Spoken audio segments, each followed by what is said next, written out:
India ఓపికను చేతగానితనంగా చూస్తున్న పాకిస్తాన్ మరో ఉగ్రఘాతుకానికి పాల్పడింది. ఎన్ని దెబ్బలు కొడుతున్నా ఇంకా కుట్రలు చేస్తూనే ఉంది. పహల్గామ్ దాడి తర్వాత ఇండియా పాక్ భూభాగంలోకి వెళ్లి దాడులు చేసినా ఆ దేశానికి బుద్ధి రావటం లేదు.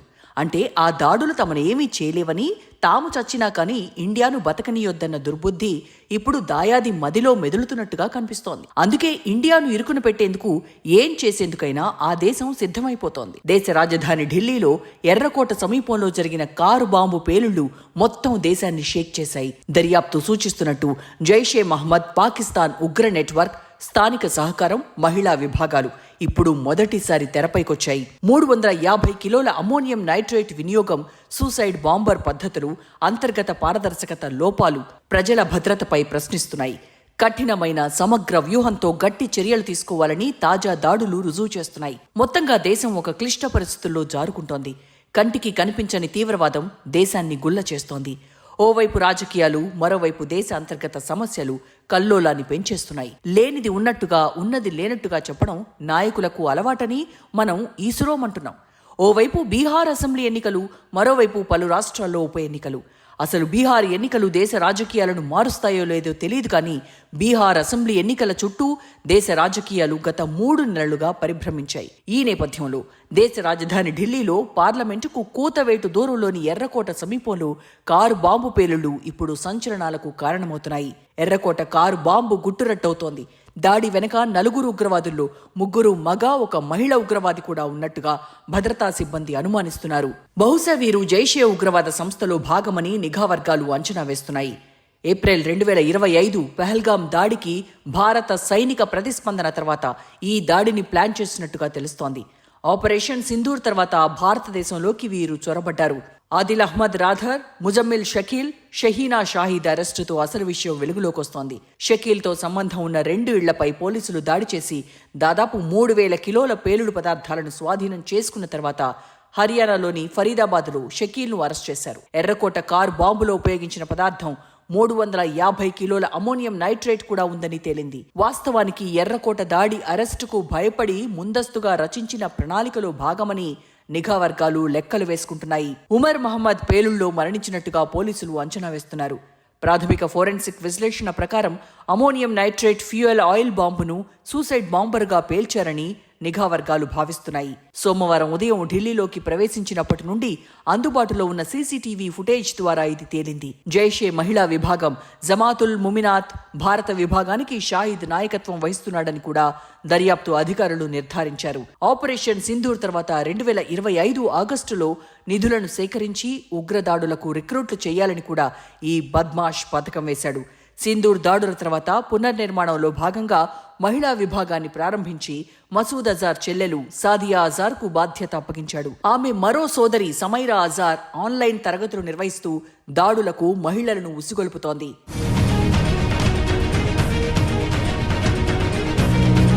ఢిల్లీ పేలుళ్లతో సంబంధం ఉన్న పాక్ ఉగ్ర సంస్థ 1995-2000 మధ్య మసూద్ అజార్ IC-814 బందీల మార్పిడిలో విడుదలయ్యాక స్టార్ట్ చేశాడు. జైషే మహమ్మద్ పాకిస్తాన్లోని బహవల్పూర్ నుండి కార్యకలాపాలు నిర్వహిస్తోంది. భారతదేశంలో అనేక దాడులకు పాల్పడింది. ఢిల్లీ ఎర్రకోట కారు పేలుడు కేసు దర్యాప్తులో పాల్గొన్న ఉగ్రవాదులకు పాకిస్తాన్ ఆధారిత ఉగ్రవాద సంస్థ జైషే మహమ్మద్కు మధ్య ఉన్న అన్ని సంబంధాలను అధికారులు క్షుణ్ణంగా పరిశీలిస్తున్నారు. మసూద్ అజార్ స్థాపించిన ఈ సంస్థ IC-814 బందీల మార్పిడి తర్వాత పాకిస్తాన్లోని బహవల్పూర్ నుండి ఇండియాకు వ్యతిరేకంగా దాడులకు కుట్రలు చేస్తూనే ఉన్నాడు. భారతదేశంపై అనేక దాడులకు పాల్పడ్డాడు. 2001లో పార్లమెంటుపై దాడి, 2019లో జమ్మూ కాశ్మీర్లోని పుల్వామాలో సైనిక కాన్వాయ్పై దాడి వీడి కుట్రలో భాగమే. అయితే ప్రతిసారి కూడా తీవ్రవాదులు మౌలిక సదుపాయాలను నిర్మూలిస్తున్నప్పటికీ మసూద్ అజార్ను లేపేయడానికి చేస్తున్న ప్రయత్నాలు సఫలం కాలేదు.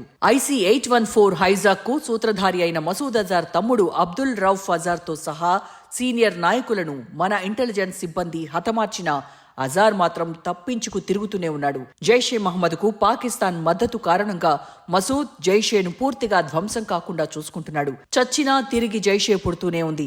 ఐడియాలజికల్ యుద్ధం చేస్తూనే ఉంది. వీడిపోతే వాడుపోతే ఇంకొకడన్న సిద్ధాంతాన్ని అలవర్చుకొని ఇండియాపై దాడులకు తెగబడుతోంది. గత ఏడాది డిసెంబర్లో NIA జమ్మూ అండ్ కాశ్మీర్ అంతటా 19 చోట్ల 4 రాష్ట్రాలపై దాడులు చేసినప్పుడు ఉగ్రభూతం విస్తరణకు సంబంధించిన ఎన్నో విషయాలు వెలుగులోకొచ్చాయి. ఇంటెలిజెన్స్ ఆధారంగా భారత భద్రత, ఉగ్రవాద నిరోధక సంస్థలు క్రమం తప్పకుండా దాడులు, అరెస్టులు చేసినప్పటికీ జైషే సభ్యులు భారతదేశంలో ఉగ్ర కలాపాలు కొనసాగిస్తూ వస్తున్నారు. దాడులకు తెగబడుతూనే ఉన్నారు. ఇండియాలో జైషే నాయకత్వం ఉందంటే ఉంది, లేదంటే లేదన్నట్టుగా అస్పష్టంగా చెదురుమదురుగా వ్యాపించి ఉండటం, పాకిస్తాన్ నుంచి వచ్చే సందేశాల ఆధారంగా అప్పుడప్పుడు బయటకు రావడం, దాడులు చేయడం, ఆ తర్వాత ప్రజల్లో కలిసిపోవడం వల్ల ఎవరు ఉగ్రవాదులు, ఎవరు సానుభూతి పరులు, ఎవరి వెనక ఎవరున్నారన్న దానిని అర్థం చేసుకోవడం కష్టంగా మారుతోంది. ఉగ్ర మూలాలను గుర్తించి నిర్మూలించడం బలగాలు సమస్యలను ఎదుర్కొంటున్నాయి. క్షేత్రస్థాయిలో తరచుగా పాకిస్తాన్ ఫీల్డ్ కమాండర్లు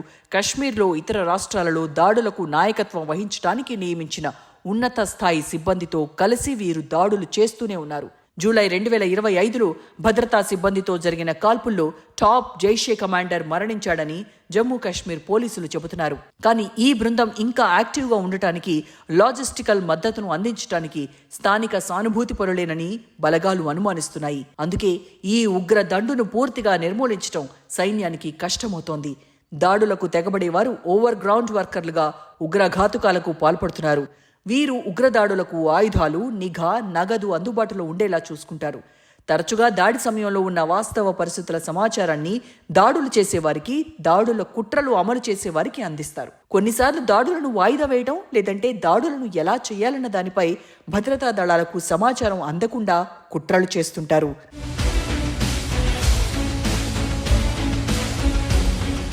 ఇలా దాడులు ఒకదాని తర్వాత ఒకటి జరుగుతూనే ఉంటే ఇంకా ఎన్నాళ్లు దాడులన్న భావన ప్రతి భారతీయుడిలో కలుగుతోంది. దేశం ఏమైపోతుందోనన్న బెంగ ఎక్కువవుతోంది. దేశంలో ఏ సమస్యనైనా పరిష్కరించే సత్తా ఉన్న నాయకత్వానికి ఈ పాకిస్తాన్ తీవ్రవాదం కొరకరాని కొయ్యలా మారటం ఇప్పుడు అందరినీ వేధిస్తోంది. బీజేపీ అధికారంలోకి వచ్చిన తర్వాత ఉగ్రవాదులను ఏరిపారేస్తామని, నక్సలిజాన్ని అంతం చేస్తామని బీజేపీ పెద్దలు ఘంటా బజాయించి మరీ చెబుతూ వచ్చారు. దేశంలో ఉగ్రవాదాన్ని పూర్తి స్థాయిలో కట్టడి చేశామని పదే పదే చెబుతూ వచ్చారు. ప్రధాని నరేంద్ర మోదీ రొమ్ము విరిచి మరీ తీవ్రవాదాన్ని అంతం చేశామని, పాకిస్తాన్ను ప్రపంచ దేశాల్లోనే ఒంటరిని చేశామని ఎన్నో సందర్భాల్లో చెప్పారు. ఇక కేంద్ర హోంమంత్రి అమిత్ షా చెప్పిన మాటలు టెర్రరిస్టుల గురించి మన చెవుల్లో మారుమోగుతూనే ఉన్నాయి. అయితే ఢిల్లీలో టెర్రరిజం ద్వారా పాకిస్తాన్ ఒక సందేశాన్ని ఇచ్చింది. ఎప్పుడూ ఇండియాని గిల్లుతూనే ఉంటానని, ఎప్పుడూ ఇండియాని ఉడికిస్తూ ఉంటానని, ఇండియాపై దాడులు చేస్తూనే ఉంటానని, ఏం జరిగినా సరే వాటికి మరో సిద్ధాంతం ఆధారంగా కొత్త భాష్యం చెబుతానని, ఇండియాను దెబ్బకొట్టడానికి పాకిస్తాన్ మొదటి నుంచి తీవ్రవాదాన్ని అస్త్రంగా భావిస్తూ వస్తోంది. తీవ్రవాదుల్ని ఉసిగొల్పుతూ తీవ్రవాదం ద్వారానే తనకు మనుగడ అని భావిస్తూ వచ్చింది. తీవ్రవాదంతోనే ఇండియాను దెబ్బకొట్టాలని పథక రచన చేసుకుంటూ వచ్చింది. ఇండియాను ఎప్పటికప్పుడు ఇబ్బందులకు గురిచేస్తూ తన మద్దతుతో ప్రభుత్వం ఏర్పాటు చేసిన ఆఫ్ఘనిస్తాన్ లాంటి దేశాన్ని సైతం ఇదే రకంగా దెబ్బ కొడుతోంది. ఇండియాపైకి తీవ్రవాదులను పంపించి చలికాచుకుంటున్న పాకిస్తాన్ ఆఫ్ఘనిస్తాన్ మీదకు నేరుగా పాక్ సైన్యాన్ని, ఐఎస్ఐని ఉపయోగిస్తోంది. నాడు పాకిస్తాన్ దన్నుతో ఆఫ్ఘనిస్తాన్ సృష్టించిన తెహ్రీకే తాలిబాన్ పాకిస్తాన్ ఇప్పుడు పాక్ పాలకుల వెన్నులో వణుకు పుట్టిస్తోంది. పాకిస్తాన్ను వీలైనంతగా దెబ్బ కొట్టాలని పాకిస్తాన్ తాలిబాన్లు ఉవ్విళ్లూరుతున్నారు. ఇదంతా నాణానికి అటూ ఇటూ జరుగుతుంటే ఇండియాలో పహల్గాం దాడి జరిపిన 6 నెలల తర్వాత పాకిస్తాన్ ఇప్పుడు నేరుగా ఢిల్లీలో తీవ్రవాద దాడులు చేసింది. జమ్మూ కాశ్మీర్ దాడి జరిగిన 6 నెలల తర్వాత ఇండియాలో తీవ్రవాద కదలికలు తగ్గాయని భావించినప్పటికీ ఎర్రకోట వద్ద జరిగిన కారు బాంబు దాడి దేశంలో పాకిస్తాన్ ప్రేరేపిత గ్యాంగ్ ఎలాంటి విధ్వంసం చేయడానికి సిద్ధంగా ఉందన్నది మనకు అర్థమైంది. తీవ్రవాద ముప్పు పొంచి ఉందని వేరే చెప్పాల్సిన పనిలేదు. అది ఎక్కడి నుంచి ఎటువైపుకు విస్తరిస్తుందో ఊహించడం కష్టమవుతోంది. తిండికి తికాణా లేని పాకిస్తాన్ కడుపు మార్చుకుంటా కానీ ఇండియాపై దాడులను మాత్రం ఆపను అంటోంది. అందుకు తాజా నిదర్శనం ఎర్రకోట కారు బాంబు పేలుడు. దేశంలో ఎన్నో రోగాలకు మందు కనిపెడుతోంది ప్రధాని నరేంద్ర మోడీ నేతృత్వంలోని ఎన్డీఏ కూటమి. తీవ్రవాదాన్ని కట్టడి చేయడానికి నోట్ల రద్దు అస్త్రంతో మొదలుపెట్టిన పోరాటం నేటికీ కొనసాగుతోంది. నక్సలిజాన్ని మార్చి 31, 2026లో అంతం చేస్తామంటూ భీషణ ప్రతిజ్ఞ చేసిన కేంద్రం టెర్రరిజం విషయంలో కూడా దూకుడు ప్రదర్శించాల్సిన సమయం వచ్చేసింది. పాకిస్తాన్ ఇప్పటికే ఇండియా విషయంలో చేయకూడని తప్పులన్నీ చేసేసింది. ఆ దేశం ఇండియా ఊపును అడ్డుకునేందుకు, ఇండియా అభివృద్ధిని దెబ్బకొట్టేందుకు చేయని ప్రయత్నాలు లేవు. ఆపరేషన్ సింధూర్ ద్వారా ఇండియా పాకిస్తాన్ వెన్ను విరిచిందని, పాకిస్తాన్ తీవ్రవాద గ్రూపులను ధ్వంసం చేసిందని చెప్పుకున్నాం. ఇక పాకిస్తాన్ ఇప్పుడప్పుడే లేవడం సాధ్యం కాదనుకున్నాం. కానీ తాజా ఉగ్రదాడి తర్వాత పాకిస్తాన్ తానేం చేయగలనో చేసి చూపించింది. అలాంటి పాకిస్తాన్కు ఈసారి ఇండియా షాక్ ట్రీట్మెంట్ ఇవ్వాల్సింది. అలా ఇలా కాదు. ఈసారి ఇండియా తీసుకునే నిర్ణయం పాకిస్తాన్ను దెబ్బ కొట్టాలి, ఆ దేశం ఆలోచనలను మార్చేయాలి. అధికారాన్ని పూర్తి స్థాయిలో ఆస్వాదించేందుకు వివిధ రకాల రాజ్యాంగ సవరణలతో చెలరేగిపోతున్న పాక్ ఆర్మీ పాలకులు ఇద్దరిని అదే మత్తు ఒళ్లంతా ఎక్కించుకుంటున్న తరుణంలో దెబ్బ కొడితే అదుర్స్ అనిపించాలి. ఈ ఆట మొదలుపెట్టే ముందు పాలకులు ఎప్పటికప్పుడు ప్రజలకు వాస్తవాలను చెప్పాలి, భరోసా కల్పించాలి, నమ్మకాన్ని శాశ్వతం చేయాలి. అక్కడ మోదీ ఉన్నాడు, కేడీగాళ్ల పని పడతాడన్న ధీమా వస్తే ఇక పరిస్థితులు మరోలా మారతాయని చెప్పడంలో ఎలాంటి ఆశ్చర్యం లేదు. ఢిల్లీ ఎర్రకోట బాంబు పేలుడు సమయంలో వస్తున్న విషయాలు, జరుగుతున్న మొత్తం వ్యవహారంపై ప్రజలకు స్పష్టత కల్పించాలి.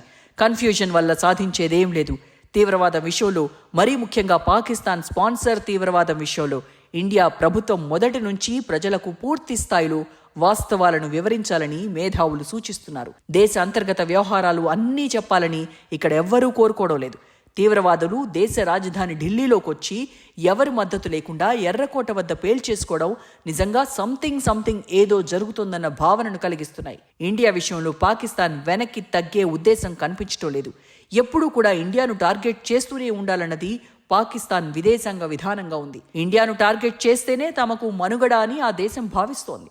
ఇండియా ప్రపంచ విజేతగా ఆవిర్భవిస్తుందని, ఇండియాను దెబ్బకొట్టాలని పాకిస్తాన్ మొదటి నుంచి ప్రణాళికలు రూపొందిస్తూనే ఉంది. ఇండియా అంటే పాకిస్తాన్కు తెలియని ద్వేషం, హిందుత్వం అంటే ఉక్రోషం, హిందువులంటే గిట్టదు, హిందూస్థాన్ అంటే పరాకు. అలాంటి భావన కలగటానికి కారణం ముమ్మాటికి అక్కడి పాలకులు. దేశంలో సమస్యలన్నింటినీ పక్కకు జరిపి ఇండియాపై ద్వేషాన్ని ప్రచారం చేస్తే మనుగడ సాధ్యమని భావించిన అక్కడి పాలకులు మొదటి నుంచి అదే విద్యను మార్చి ప్రయోగిస్తున్నారు. ఇండియాపై ద్వేషాన్ని పాకిస్తానీలలో నరాల్లో రగిలించి బతికేస్తున్నారు.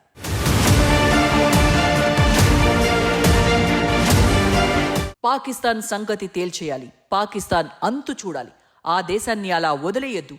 ఇండియాను దెబ్బ కొట్టాలని చూస్తున్న దాయాదిని నిర్మూలిస్తే తప్ప ఇండియాకు సమస్యలు తీరవన్న భావన ఇప్పుడు 140 కోట్ల మంది భారతీయుల్లో కలుగుతోంది. ఇండియాను ప్రతి నిమిషం దెబ్బ కొట్టాలని, ఇండియాను ప్రశాంతంగా ఉండనియొద్దన్న కుట్రలు చేస్తున్న పాకిస్తాన్ తాజాగా దేశ గుండెకాయ ఢిల్లీలో, అది కూడా ఎర్రకోట సమీపంలో దాడి జరిపింది. ఓవైపు అంతర్గతంగా కల్లోలంతో నిండిన ఆ దేశం తన సంగతి చూసుకోకుండా నిత్యం ఇండియాపై ఏడుపుతో రచ్చ చేస్తోంది. ఓవైపు ఆర్థికంగా కల్లోలంలో ఉన్న పాకిస్తాన్, మరోవైపు ఆఫ్ఘనిస్తాన్ కొడుతున్న దెబ్బలతో విలవిల్లాడుతున్నప్పటికీ ఇండియాపై ఏడుపు మాత్రం ఆపడం లేదు. అంతర్జాతీయ వేదికలపైన అమెరికా, యూరప్, కొన్ని ముస్లిం దేశాల వద్ద బీదారుపులు అరుస్తూ బతికేస్తున్న పాకిస్తాన్ ఇండియాలో మాత్రం దాడులకు పథకాలు వేస్తూనే ఉంది. ఇది పాకిస్తాన్కు పుట్టిన బుద్ధ, లేదంటే మరొకరికి పుడుతున్న బుద్ధ అన్నది అర్థం కావటం లేదు.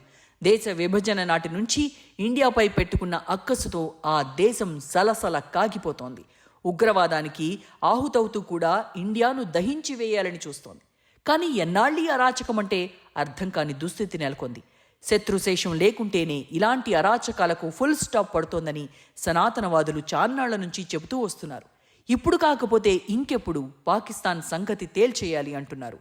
పాకిస్తాన్ గుండెను చీల్చితే తప్ప ఈ తీవ్రవాదానికి అంతం ఉండదేమో. సమయం ఆసన్నమైంది. ఇప్పుడు కాకుంటే ఇంకెప్పుడన్న భావన ప్రతి భారతీయుడిలో కలుగుతోంది. ప్రపంచాన్ని శాసించాలని ప్రతి భారతీయుడు కలలు కంటుంటే ఉగ్రభూతంతో ఆ కలలను చిన్నాభిన్నం చేస్తున్న పాకిస్తాన్కు గట్టిగా బుద్ధి చెప్పేందుకు భారత ప్రభుత్వం సన్నద్ధం కావాలి. ప్రధాని నరేంద్ర మోదీ ఉక్కు పిడికిలితో అడుగులు వేస్తే ఆ రోజు కూడా ఎంతో దూరంలో లేదని మాత్రం చెప్పొచ్చు. అందుకే పాకిస్తాన్ విధ్వంసానికి విధ్వంసంతోనే సమాధానం ఇవ్వాలి. అందుకు అవసరమైతే ఆఫ్ఘనిస్తాన్ తాలిబాన్లను ఉపయోగించాలని మిలిటరీ ఎక్స్పర్ట్స్ చెబుతున్నారు. ఇప్పటికే పాకిస్తాన్కు చుక్కలు చూపిస్తున్న తాలిబాన్లను ఉసిగొల్పాలన్న నిపుణుల ఆలోచనలను కూడా కేంద్రం పరిశీలించాలన్న వాదన ఎక్కువవుతోంది.